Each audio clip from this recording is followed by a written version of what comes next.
Charge of laying out the seemingly obvious case, Mississippi Congressman Michael Guest and Wyoming Congresswoman Harriet Hageman. Both of you, welcome. We appreciate that.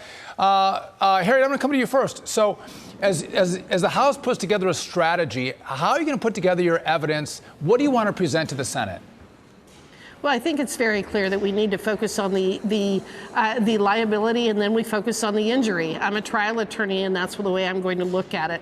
We look at the way that he violated the law. We present that in the fact that he has ignored immigration law. He has ignored what Congress has set down as being the requirements for the Secretary of Department of Homeland and Security. And then we talk about the impact that he has had on this country, the over 100,000 people that we have lost to fentanyl. We look at the impact on our schools. We look at what has happened with bringing 11 million illegal aliens into this country, and we talk about what's happened to our cities. So really, I think it's much simpler than a lot of people think, and I really look at it from the standpoint of liability and then injury. We look at his wrongdoing, and then we look at the damages that he's caused. Congressman Guest, do you even get a trial, though the goal of the Democrats in the Senate is to truncate this proceeding as fast as possible, and that would maybe mean a rule change, and do you even anticipate getting to a trial?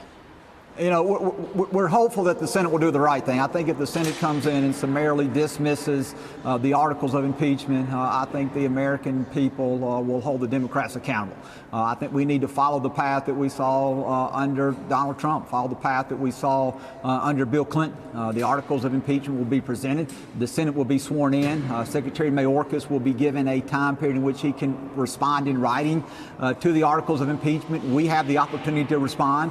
They can extend that past the appropriations deadlines of March 1st and March the 8th, and then we can begin a trial. But I think it's important that the American people see that this impeachment plays out just like the other impeachments that we've seen play out over the last several years. And there's Democrat senators who are in tough re-election races this year, so it's not good politics to not let this trial go forward. But I wanted to move to this, getting your take on this issue, in what could only be viewed as an act of revenge and retribution, because big baby Biden, he didn't get his border bill passed and instead got his DHS secretary impeached. Immigration and Customs Enforcement is now threatening to release thousands of illegal migrants into the interior to make up for a $700 million budget shortfall, or so they say. Harriet, what is your take on DHS secretary potentially threatening to release all of these immigrants? Migrants. Well, again, you use the right word, which is retribution and revenge. And that's exactly what we're seeing from this administration. One of the points that I have made about this administration that is unlike any that we've ever seen before is it's almost as though we've got anarchy from the top.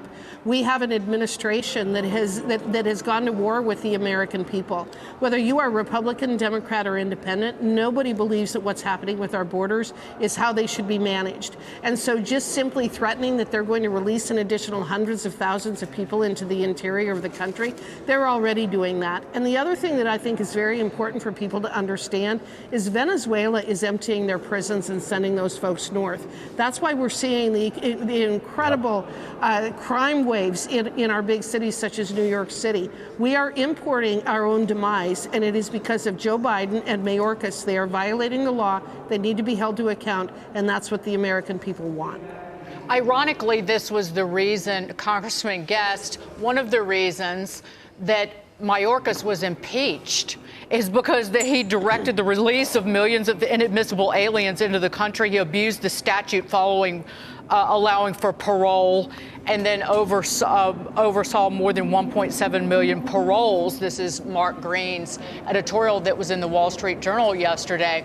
But to Harriet, Congresswoman's point, the Biden administration intentionally inflicts societal and financial suffering and hardship upon the American people for their own benefit. You know, you're exactly right. The crisis on the southern border was created by the fact that Secretary Mayorkas refuses to enforce the law. He refuses to detain inmates, and it is so ironic now that they are, being the Democrats, are saying because the bill in the Senate did not pass, they're going to have to close detention beds. If they're worried about funding detention beds, take up the appropriations bill that we passed out of the House that funds DHS. We funded 41,500 detention beds. Secretary Mayorkas only asked for 25,000. We funded a record number of Customs and Border Patrol agents. And so it is so ironic for the Democrats to want to blame Republicans and saying that we are responsible for the lack of funding when they've had a bill in the Senate for months now that Chuck Schumer has refused to bring up, and they are going to exacerbate the crisis that they created. No doubt about that. To the both of you, good luck on the impeachment. If the trial actually happens in the Senate, we'll all be watching. Thank you for joining us on The Bottom Line. Thank you. Thank you.